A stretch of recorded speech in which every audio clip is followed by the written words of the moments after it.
하나님 말씀 시편 118편 6절 7절 보겠습니다.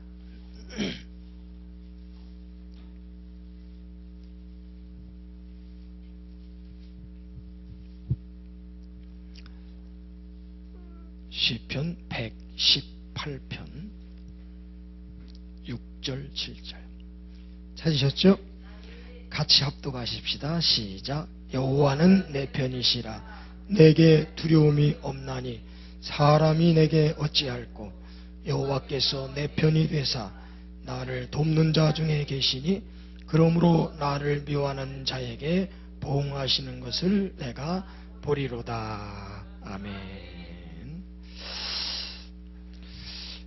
오늘 말씀의 제목은 한번 따라합시다. 우리는 하나님과 한편입니다.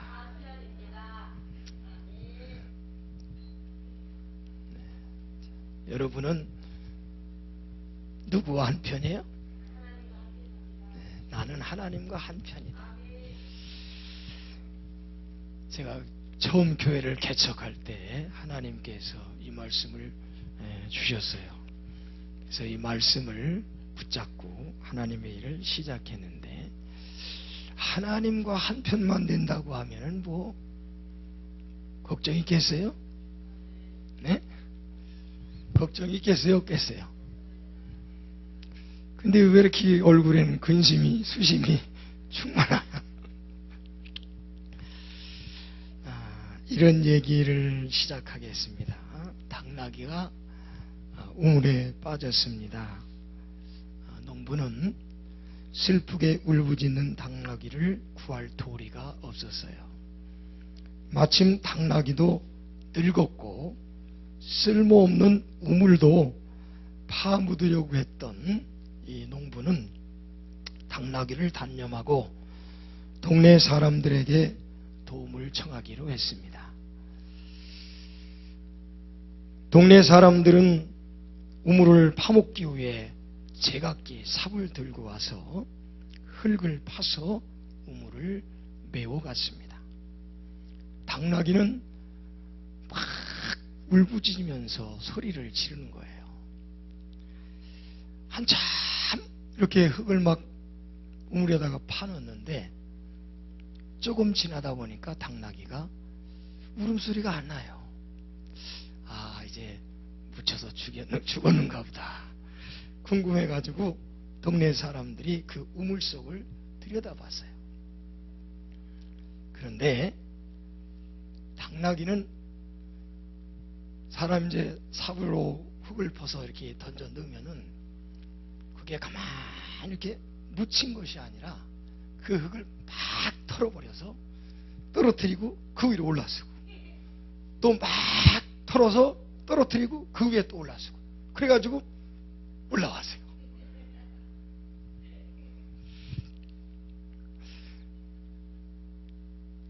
참, 오늘 우리들이 어렵고 힘든 일이 생기면은 그게 파묻히는 사람이 있어요. 거기에 그냥 포기하고 파묻혀서 죽는 사람이 있어요.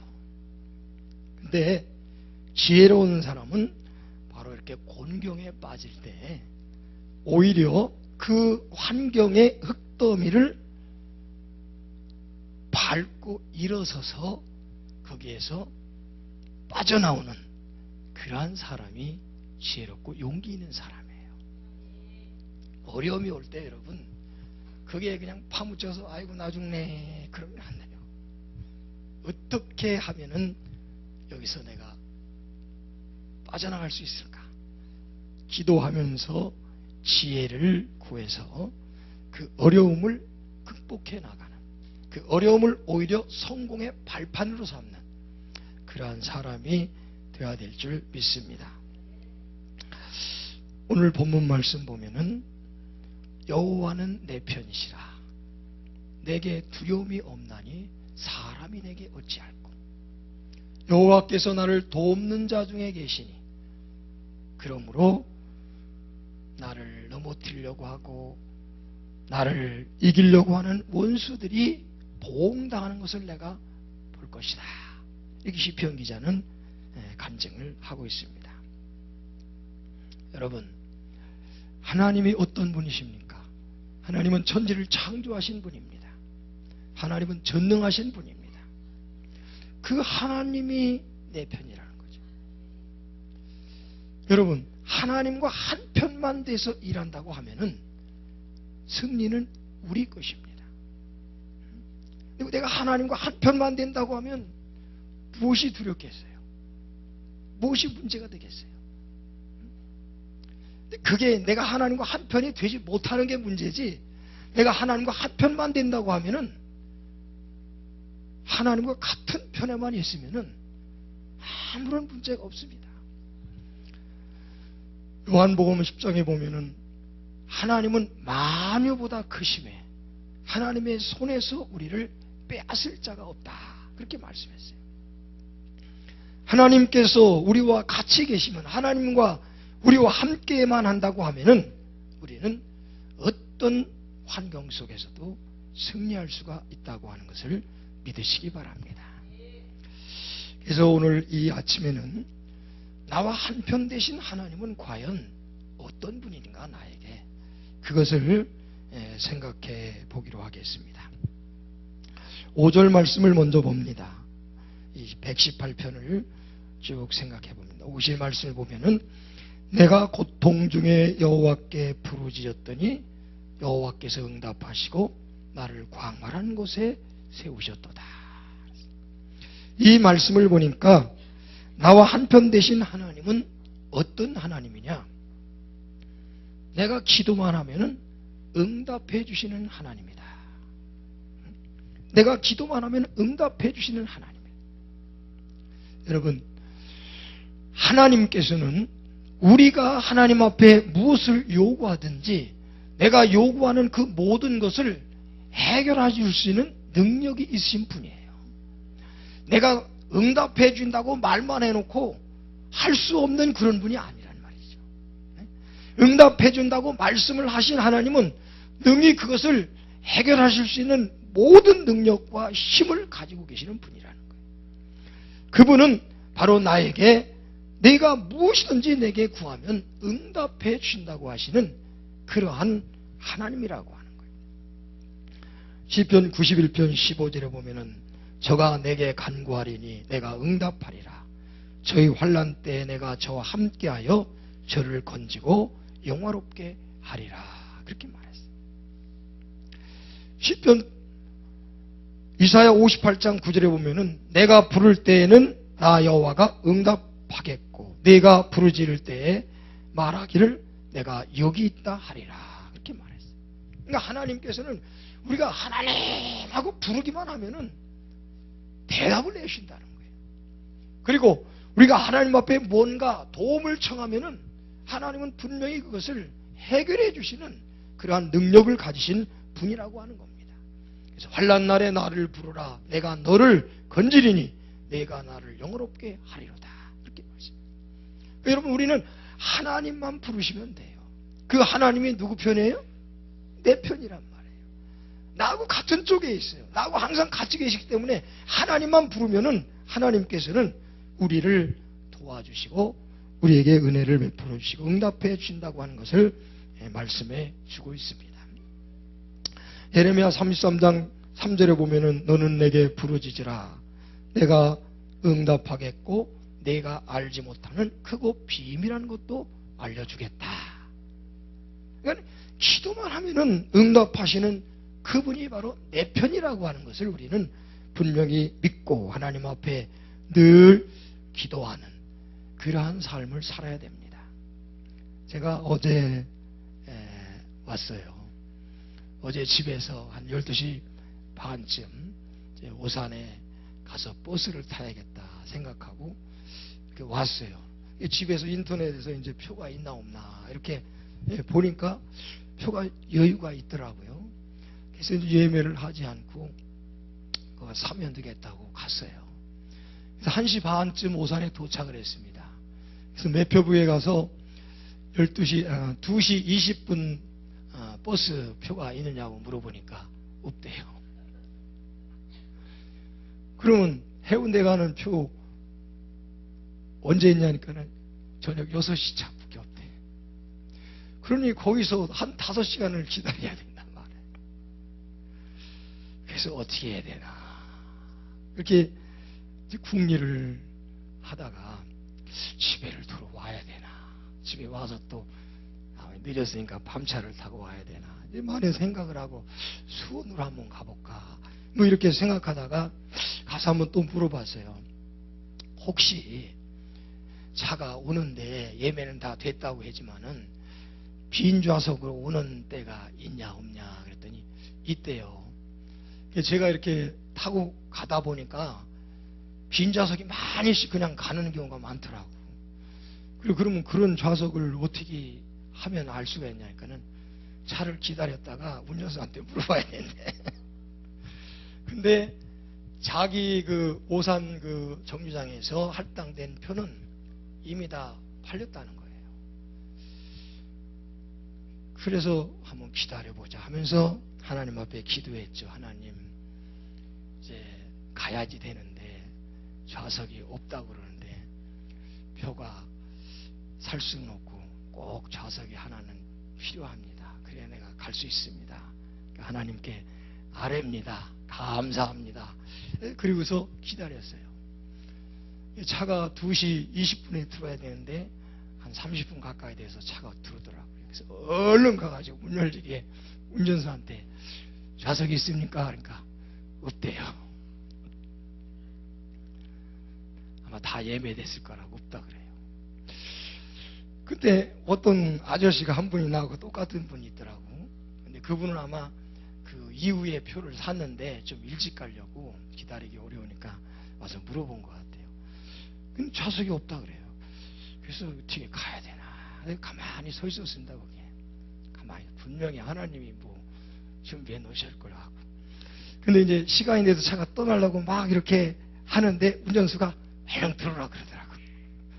보니까는 뒤에 좌석이 2칸이 남아 있었어요. 근데 그것이 운전수는 이제 팔렸는지 안 팔렸는지 모르잖아요. 그러니까 팔렸을 것이다 생각하고 이제 다 팔렸다 그러는 거예요. 그래 들어라 해가지고 표 있냐? 표 안 샀다고. 난 돈으로 내야 된다고. 근데 22,100원인데 22,000원 100원 싸게 왔습니다. 여러분, 하나님께서는 기도하면은 역사를 하셔요. 네. 그러니까는 그 하나님이 내 편이시다. 그러니까 내 기도를 응답해 주시고 내 기도를 들어주신 분이 나하고 한 편이란 말이에요. 그러니까 우리가 어떤 일을 만나도 어떤 위기를 만나도 그분께 기도하면 된단 말이에요. 그러면 하나님께서는 내하고 같은 편이니까 역사를 분명히 하실 줄 믿습니다. 요한복음 16장 23절부터 24절에 보면은 예수님께서 제자들에게 이제 자기가 십자가에 못 박혀 죽으시고 하늘나라에 올라가실 것을 이제 얼마 남지 않은 것을 생각하시고 다락방에서 마지막으로 그들에게 교훈하시는 그런 말씀입니다. 그러는 중에 16장 23절 24절에는 제자들에게 이런 말씀을 주십니다. 내가 진실로 진실로 너희에게 이르노니 너희가 무엇이든지 아버지께 구하는 것을 내 이름으로 주시리라. 지금까지는 너희가 내 이름으로 아무것도 구하지 아니하였으나 구하라. 그리하면 받으리니 너희 기쁨이 충만하리라. 예수님하고 같이 있을 때는 뭐 기도할 필요가 없었죠. 주님이 다 해주시니까. 그런데 이제 예수님이 떠나게 되시니까 그 제자들이 어떻게 해요?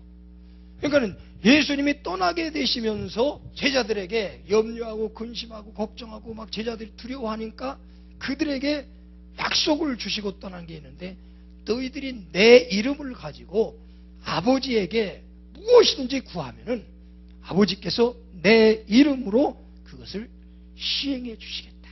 그러니까 너희들 걱정하지 말고 염려하지 말고 나하고 같이 있을 때와 똑같이 그 내 이름을 가지고 이제는 아버지께 구하라는 거죠. 그러면은 응답해 주실 테니까 그러면 너희들이 기쁨이 충만하게 될 것이다. 그렇게 말씀하셨습니다. 기도라고 하는 것은 하나님께서 우리에게 주신 특별한 권리입니다. 우리는 그 권리를 주장하고 그 권리를 사용해서 하나님 앞에 기도하는 그러한 삶을 살아야 됩니다. 그래서 시편 116편 1절 2절에 보니까 여호와께서 내 음성과 내 기도를 들으심으로 내가 그를 사랑하는도다. 그의 귀를 내게 기울이셨으므로 내가 평생에 기도하리로다. 할렐루야. 하나님께서는 우리의 기도를 들으십니다. 근데 기도하는 데는요, 법칙이 있어요.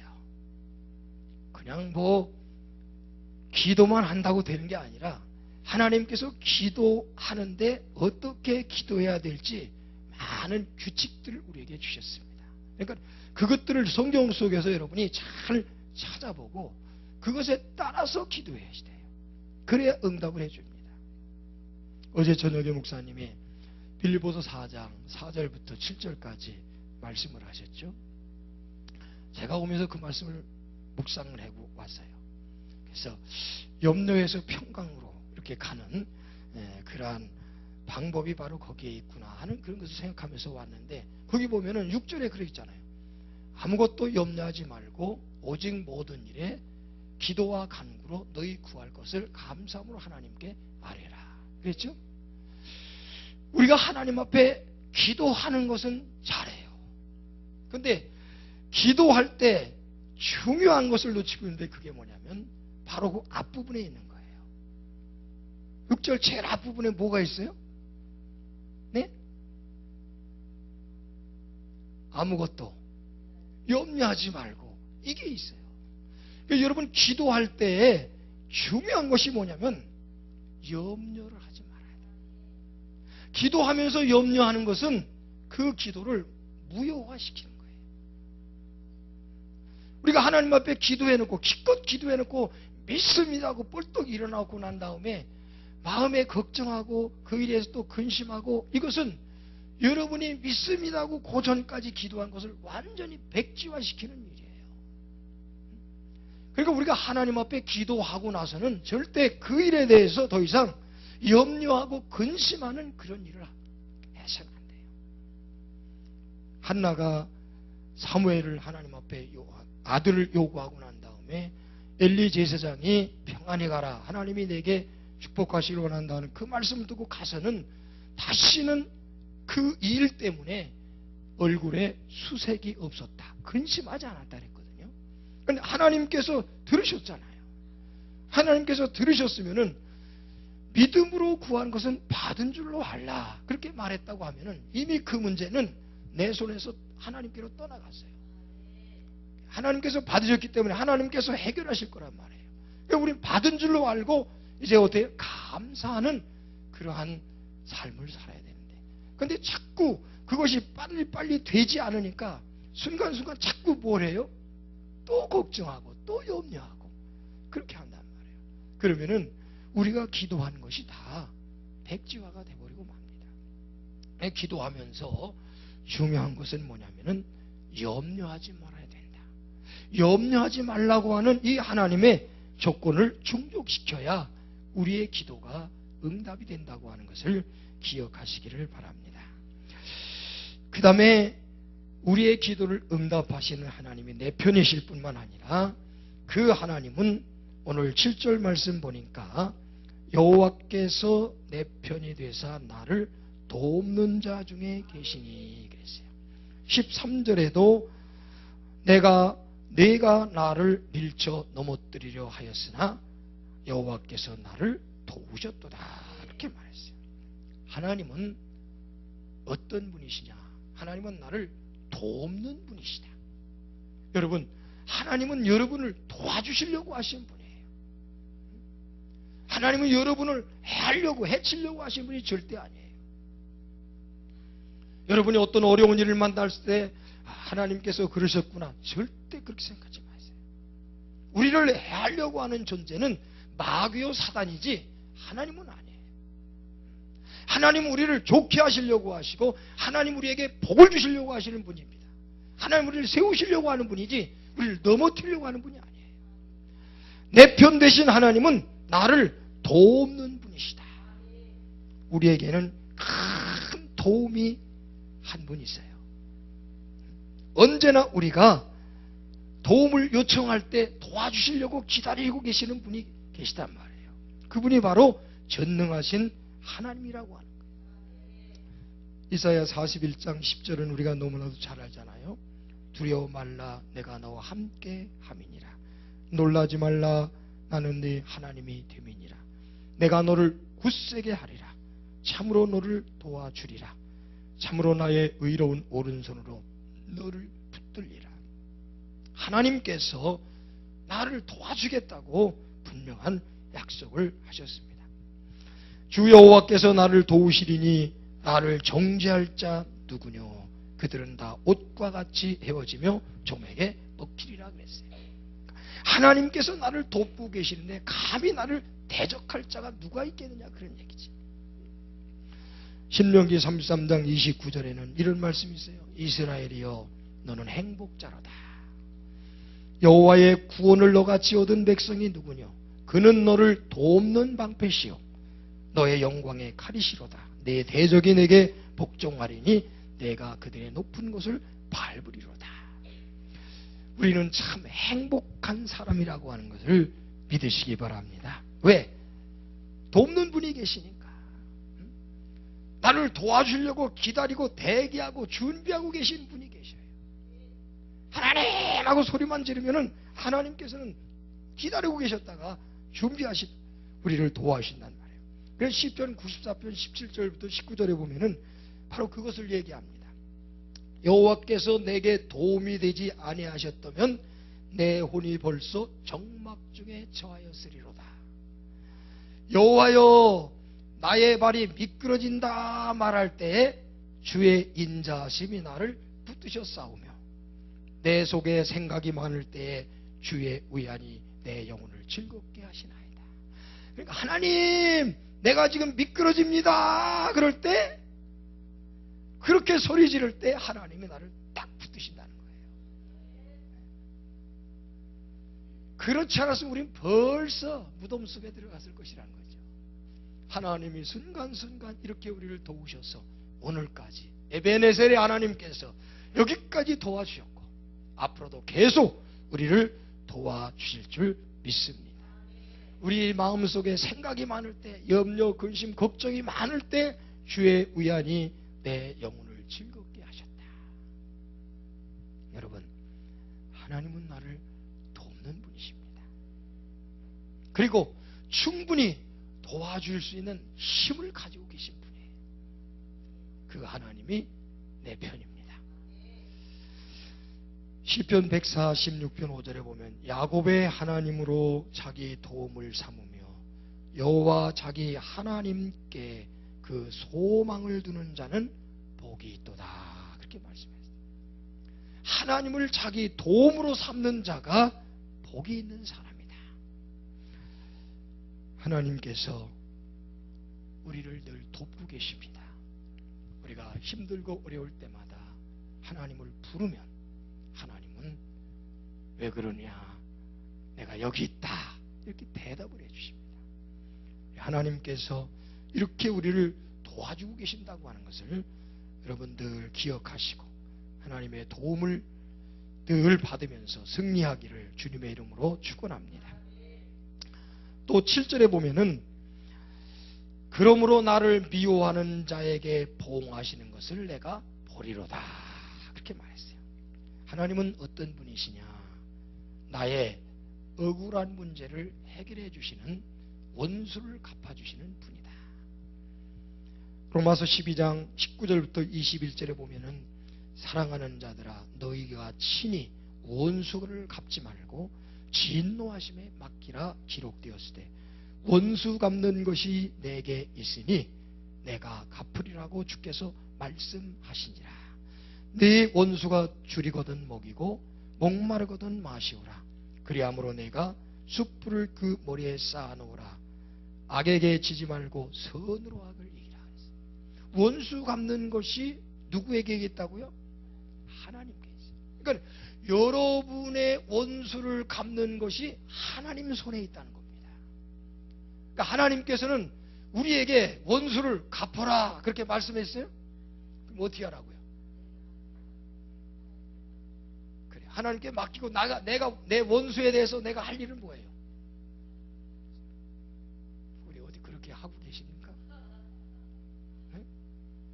우리는 원수를 내가 갚으려고 한단 말이죠. 이건 하나님의 말씀이 아니에요. 이건 하나님의 뜻이 아니에요. 원수를 갚는 것은 하나님께 맡겨놓고 나는 원수를 어떻게 해야 된다고요? 사랑만 해라는 거예요. 사랑. 그것이 원수 갚는 길이에요.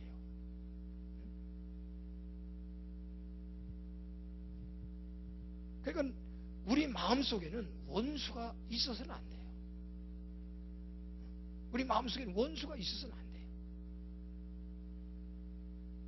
그건 하나님께서 하실 일이니까 하나님께 맡기고 우리는 다만 사랑만 하는 거예요. 사랑만 하는 거예요. 쉬운 일은 아니죠. 근데 하나님 그렇게 하라는 거예요. 그걸 해야지 돼요.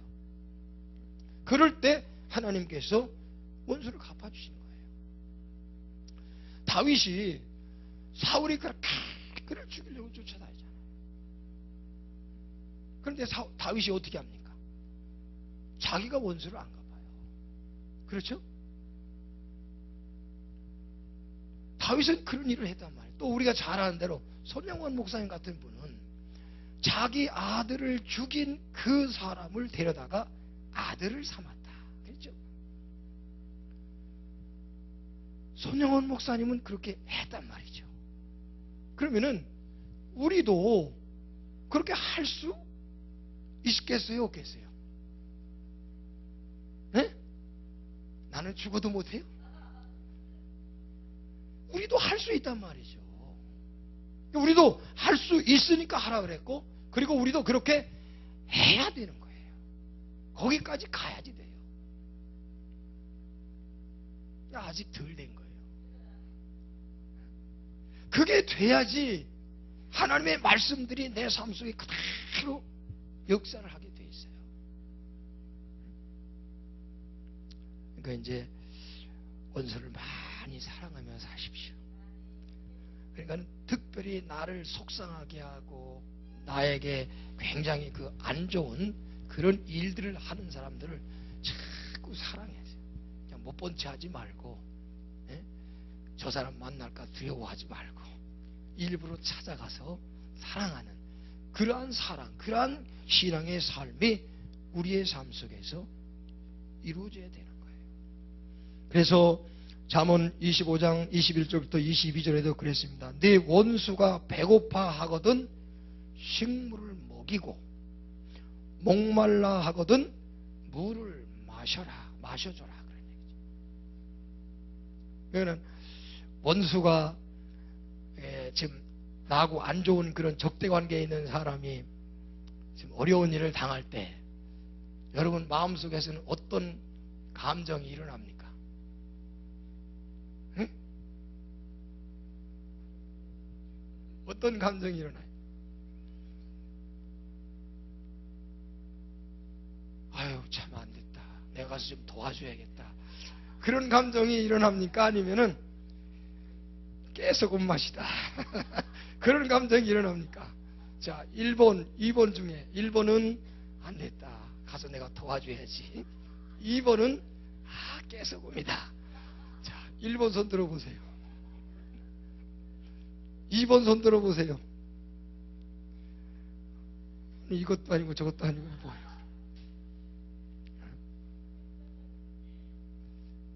2번이 되는 사람은 아직 멀었어요. 1번이 돼야지 돼요. 1번. 정말, 그러니까는 가식적으로가 아니라 정말 내 마음에서 우러나오는 그런 불쌍히 여기는 마음이 있어야 돼요. 그런 마음이 생겨야 됩니다. 거기까지 우리 신앙이 가야 돼요. 그게 안 가면 안 돼요. 그게 예수님 마음이에요. 스데반의 마음이 그거예요. 자기에게 돌팔매질을 하는 사람들을 위해서 하나님 저들의 죄를 저게 돌리지 마시옵소서. 몰라서 그럽니다. 그런 그 기도가 우리 속에서 나와야 됩니다. 원수는 하나님이 갚아주십니다. 그러니까 우리가 할 일은 사랑하는 것. 크게 원수가 없는 거예요. 그들에게 먹을 것 갖다 주고, 그들이 목말라 할 때 아이스 커피 하나 사다 주고, 이렇게 할 때 하나님이 굉장히 기뻐하십니다.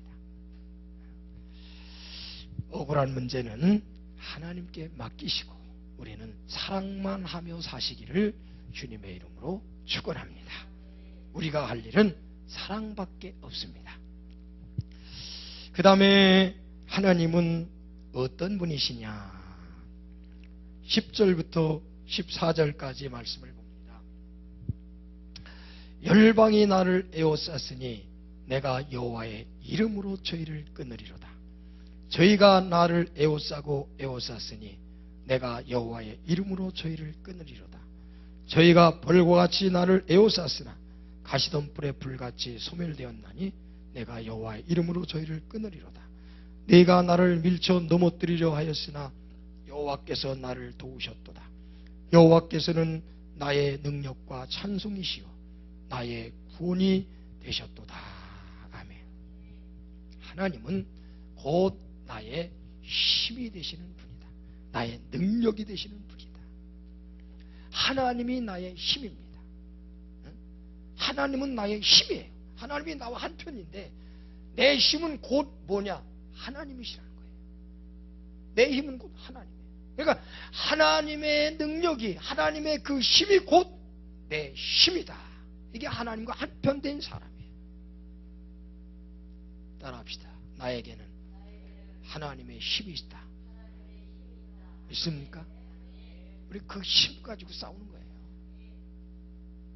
나만 생각하면은 너무나 초라하고 힘들겠지만은, 그러나 그 힘 가지고 나가는. 그러니까 골리앗 앞에 이스라엘 백성들이 전부 숨었잖아요. 골리앗 앞에 이스라엘 백성들이 감히 얼굴도 들지 못하고 고개도 들지 말고 전부 숨었어요. 그런데 그 골리앗 앞에 당당하게 나간 사람이 하나가 있어요. 누굽니까? 다윗이. 어떻게 해서 다윗이 당당하게 나갈 수 있어요? 하나님이 자기의 힘, 하나님이 자기의 힘을 그는 믿었기 때문에 모든 이스라엘 백성들이 사울 왕까지 벌벌 떨고 있는 그 골리앗 앞에 어린 소년이 당당하게 나갔어요. 당당하게 나갔어요. 이게 벌써 다윗하고 나하고 차이점이 바로 거기 있는 거예요. 그런데 우리도 바로 다윗과 같은 그런 믿음을 가져야 됩니다. 다윗과 같은 그러한 행동을 해야 된다는 거예요. 왜? 하나님이 나의 힘이니까. 정말 하나님이 나의 힘이라고 하는 것을 믿는다고 하면은 우리도 다윗과 같이 어디 앞에서 당당하게 하나님이 내 힘이잖아요. 그 하나님을 당할 자가 누가 있습니까? 그냥 고개만 끄덕끄덕 하지 말고 좀 믿으세요. 믿어야지. 맨날 고개만 끄덕거리고 있어봐야 소용없어. 이 믿음을 마음에 딱 세우란 말이에요. 이 말씀을 마음에 딱 넣고 이 믿음에 딱 서서 담대하게, 어려운 일, 힘든 일이 온다고 해서 막 주눅 들지 말고 뭐 겁내고 벌컥 겁내고 막 두려워 떨지 말고 담대하게 하나님이 나의 힘이다. 하나님이 나를 돕고 계신다. 담대하게 믿음으로 나갈 때 사탄은 도망치게 돼 있어요. 하나님은 나의 능력이심을 믿으시기 바랍니다. 시편 기자는 나의 힘이 되신 여호와여 내가 주를 사랑하리이다. 내 힘이 되신 하나님, 내가 하나님 사랑합니다. 그렇게 고백합니다. 시편 28편 7절에 보면은 여호와는 나의 힘과 방패이시니 내 마음이 그를 의지하여 도움을 얻었도다. 그러므로 내 마음이 크게 기뻐하며 내 노래로 그를 찬송하리로다. 이렇게 말했어요. 그러니까 하나님이 나의 힘이 되신다고 하는 믿음을 가지고 살아갈 때는 우리 마음에 기쁨이 있고, 그리고 우리가 하나님을 찬송하는 그러한 믿음으로 살아갈 수가 있게 된다고 하는 겁니다. 에베소 6장에 보면은 우리는 우리의 원수들과 싸우는 그러한 삶을 살고 있다고 말하고 있습니다. 그게 바로 뭐냐면 우리의 원수인 마귀와 싸우는 그러한 삶을 살고 있습니다. 우리 신앙생활은요, 바로 이 영적인 전쟁을 하고 살아가는 거예요. 그래서 이런 영적인 전쟁을 하는데 우리가 이기기 위해서는 하나님의 전신갑주를 입어야 된다. 끝으로 너희가 주 안에서 그 힘의 능력으로 강건하여지고 마귀의 괴계를 능히 대적하기 위하여 하나님의 전신갑주를 입으라 그랬어요. 하나님의 능력으로 우리가 강건해져서 마귀의 관계를 이기기 위해서는 하나님의 전신갑주를 입어야 된다. 하나님이 나의 힘이십니다. 이스라엘 백성들이 홍해를 건너고 난 다음에 홍해에서 역사하셨던 하나님을 찬양하는 노래를 부릅니다. 여호와는 나의 힘이시요 노래이시며 나의 구원이시로다. 그는 나의 하나님이시니 내가 그를 찬송할 것이요 내 아버지의 하나님이시니 내가 그를 높이리로다. 여호와는 용사시니 여호와는 그의 이름이시로다. 그가 바로의 병거와 그의 군대를 바다에 던지시니 최고의 지휘관들이 홍해에 잠겼고 깊은 물이 그들을 덮으니 그들이 돌처럼 기쁨 속에 가라앉았도다. 여호와여 주의 오른손이 권능으로 영광을 나타내시니이다. 여호와여 주의 오른손이 주를 부수시니이다. 하나님은 우리의 힘이신 것을 믿으시고 이 믿음 안에서 승리하는 삶을 살아가시기를 주님의 이름으로 축원합니다. 그 다음에 하나님은 어떤 분이시냐? 18절 말씀을 봅니다. 18절 말씀을 보면은 여호와께서 나를 심히 경책하셨어도 죽음에는 붙이지 아니하셨도다. 그렇게 말씀했어요. 하나님은 어떤 하나님이냐? 내 편 되신 하나님은 나로 하여금 올바로 살도록 때로는 징계하시는 분이시다.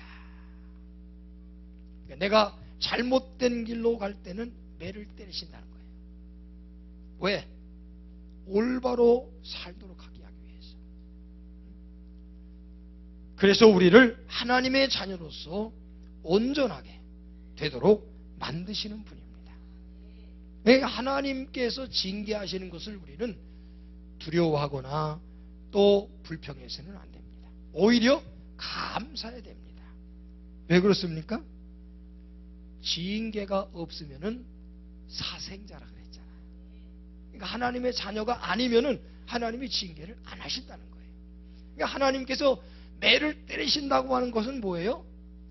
하나님의 자녀로 인정하고 계신다고 하는 거예요. 그러니까 감사할 일이죠.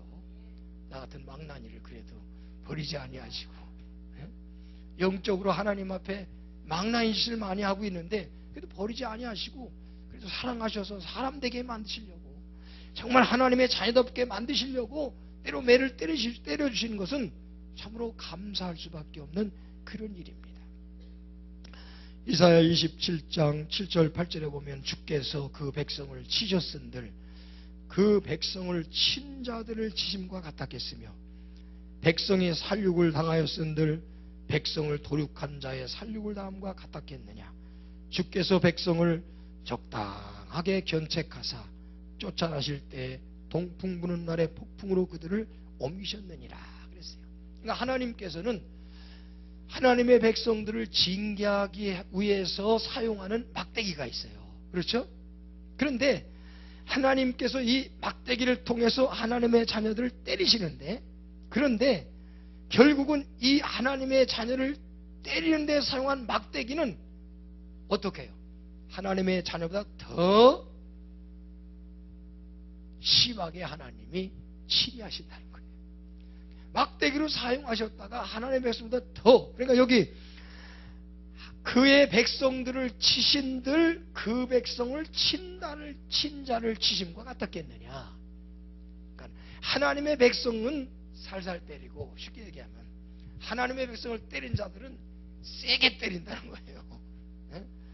그러니까 하나님께서 막대기로 사용하시는 것뿐인데 막대기로 사용된 그들이 하나님의 백성을 때렸다고 하는 이유로 더 심하게 그들을 벌하신다고 하는 겁니다. 하나님께서 아수를 통해서 바벨을 통해서 이스라엘 백성들을 징계하셨지만은 그들을 완전히 이 땅에서 흔적조차 없게 만드셨잖아요. 그러나 지금까지도 이스라엘은 존재하고 있단 말이에요. 아수르하고 바벨론은 역사 속에 사라져버리고 말았어요.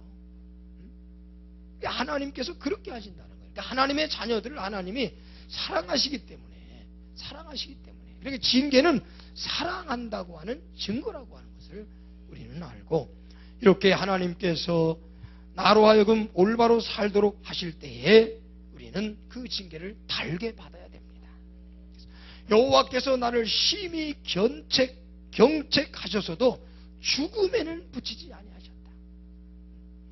하나님은 매를 때리시지만 망하게 하는 것은 아니다. 믿습니까? 고치려고 하시는 것이다.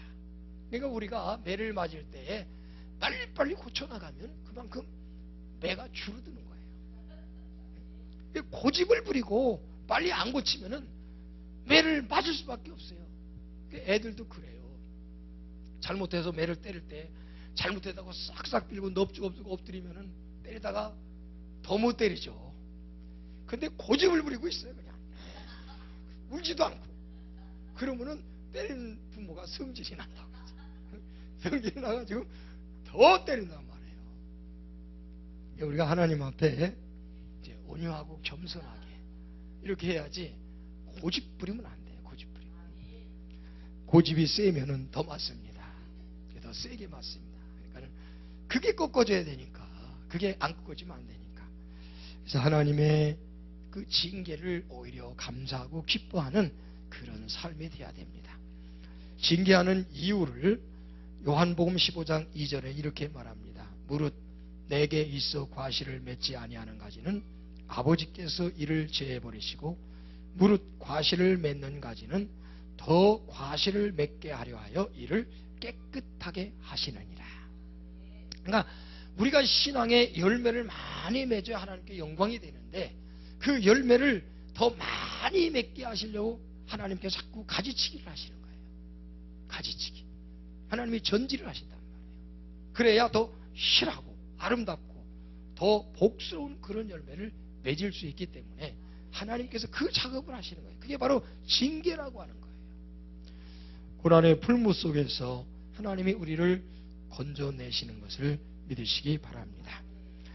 사무엘하 7장 14절 15절에 보면은 나는 그 아비가 되고 그는 내 아들이 되리니 저가 만일 죄를 범하면 내가 사람 막대기와 인생 채찍으로 징계하려니와 내가 내 앞에서 패한 사울에게서 내 은총을 빼앗은 것 같이 그에게 빼앗지는 아니하리라. 그렇게 말했어요. 욥기 5장 17절 18절에는 볼지어다 하나님께 징계받는 자는 복이 있나니 그런즉 너는 전능자의 견책을 업신여기지 말지니라. 하나님은 아프시게 하시다가 싸매시며 상하게 하시다가 그 손으로 고치신다. 그렇게 말했어요. 네. 그러니까 징계받는 것이 뭐라고요? 네? 징계받는 것이 뭐라고요? 복이라는 게 복. 징계받는 게 복이에요. 여러분 복 많이 받고 싶어요? 적게 받고 싶어요? 복 많이 받고 싶어요? 적게 받고 싶어요? 예? 예. 복 많이 받고 싶어요? 징계도 복 중에 하나예요. 그러니까는 징계 받을 때에 복 받는다 생각하시면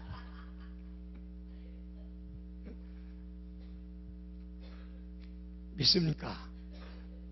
아멘 안 해. 그 싫다는 얘기야. 아니 그걸 받아야 돼요. 그래야 제대로 되기 때문에. 아니 그럼 잘못했는데 매를 때리지 말라는 거예요. 근데 매를 안 때리면은 깨닫지를 못하거든요. 그렇잖아요. 애들은요 밀어내가지고 등에 채찍을 가하지 않으면은 그걸 깨닫지 못한다고 자문에 말했어요. 그걸 벗겨내기 위해서는 채찍을 가해야 된다. 집에 채찍 하나를 딱 벽에 걸어놓고 아이들을 지혜롭게 징계를 하셔야 됩니다. 근데 요즘에 부모들이 애를 하나만 나니까 징계를 안 해요. 어떤 사형수가 제가 얘기한 것 같습니다만 감옥에 사형받을 날을 기다리고 있는데 어머니가 면회를 갔어요. 그 어머니가 면회를 가서 아들, 죽는 아들을 보면서 얼마나 마음이 아프겠어요. 근데 아들이 어머니에게 귀 좀 잠깐 이렇게 좀 대라고. 그래서 뭔 소리를 뭔 마지막 소원이 있나 보다 하고 귀를 갖다 대니까 어머니의 귀를 깨물어 버렸어요. 그러면서 이 아들이 이런 얘기를 합니다. 어머니, 내가 잘못했을 때 잘못했다고 한마디만 했더라면 나는 여기에 오지 않았을 것이다. 내가 하는 모든 일을 어머니가 다 잘했다 그래서 나는 그것이 다 옳은 일인 줄 알고 하다 보니까 내가 지금 여기 와 있다는 거예요. 아이들이 잘못하는 것은 잘못했다고 분명히 가르쳐 줘야지. 그냥 하나만 있다고 귀엽다고 다 잘했다니까 애들이 좀 버릇이 없어요. 그러니까 할아버지 무릎팍에 앉아서 시험을 막 쥐어 뜯는단 말이에요. 그래도 그냥 잘한다 그러면은 안 된단 말이에요. 잘못한 것은 분명히 가르쳐 줘야 됩니다. 모를 때는 매를 때려서라도 깨우쳐 줘야 된다는 거예요. 그게 사랑이라는 겁니다. 잘못한 것을 잘했다고 하는 것이 사랑이 아니에요. 근데 요즘 젊은 사람들이 아이들을 그렇게 키우고 있어요. 그러니까 지금 아이들이 어떻게 돼 있어요? 저만 해도 그렇게 잘하지 않았기 때문에 그래도 잘 자랐잖아요. 요즘 아이들 뭐 자기밖에 몰라요. 그리고 자기가 하는 것이 다 잘한 줄 안단 말이에요. 그러니까 이 사회가 지금 그렇게 돼버리고 만 거예요. 징계를 잘 해야지 됩니다. 그리고 우리가 하나님께로부터 징계를 받을 때에 우리는 그 하나님의 사랑을 깨닫고 감사하면서 복으로 알고 잘 받아서 고쳐야 될 줄 믿습니다. 우리의 기도를 들으시는 하나님, 나를 도와주시는 하나님, 내 억울한 것을 해결해 주시는 하나님, 나의 힘과 능력이 되신 하나님, 때로는 징계하셔서 나를 올바른 하나님의 자녀로 하나님께 영광 돌리게 만들어주신 그 하나님이 바로 누구냐? 내 편이라는 거예요. 나와 한편 되신 하나님은 바로 그런 하나님이십니다. 거기 하나님은 내 편이시라라고 하는 그 단어는 하나님이 나를 위하신다 그런 의미예요. 우리 한번 이 말씀 찾아보십시다. 로마서 8장 31절.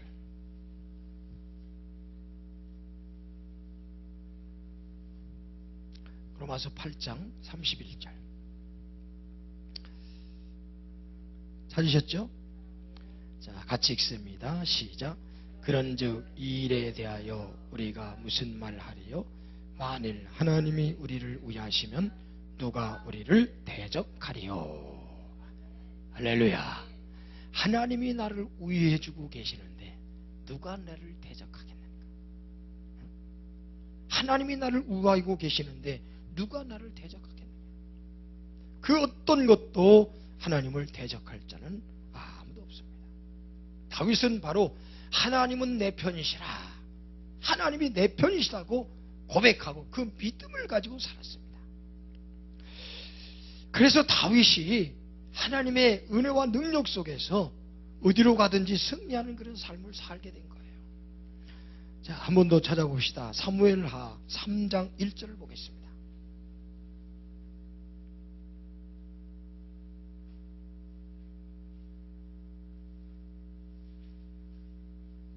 사무엘하 3장 1절.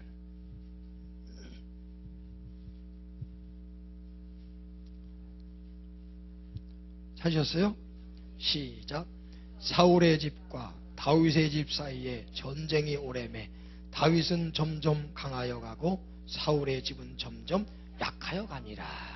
자, 다윗과 사울의 집 사이에 전쟁이 오래했는데 다윗은 점점 강해졌는데 사울은 점점 약해졌다. 왜 그러냐? 이유가 뭐냐? 좀 뒤로 가서 사무엘하 5장 10절 보세요. 사무엘하 5장 10절.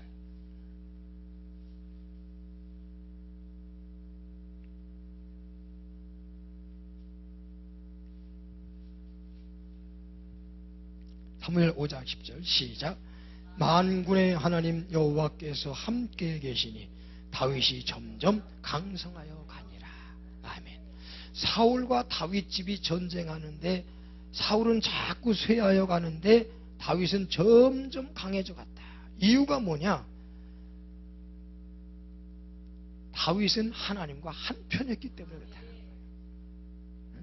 다윗은 하나님과 한편이에요.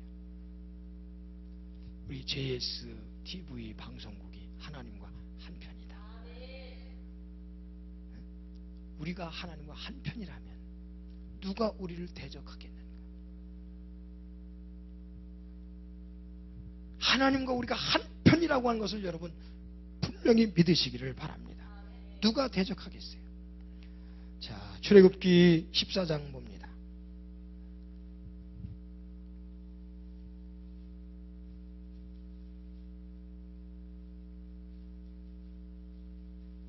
13절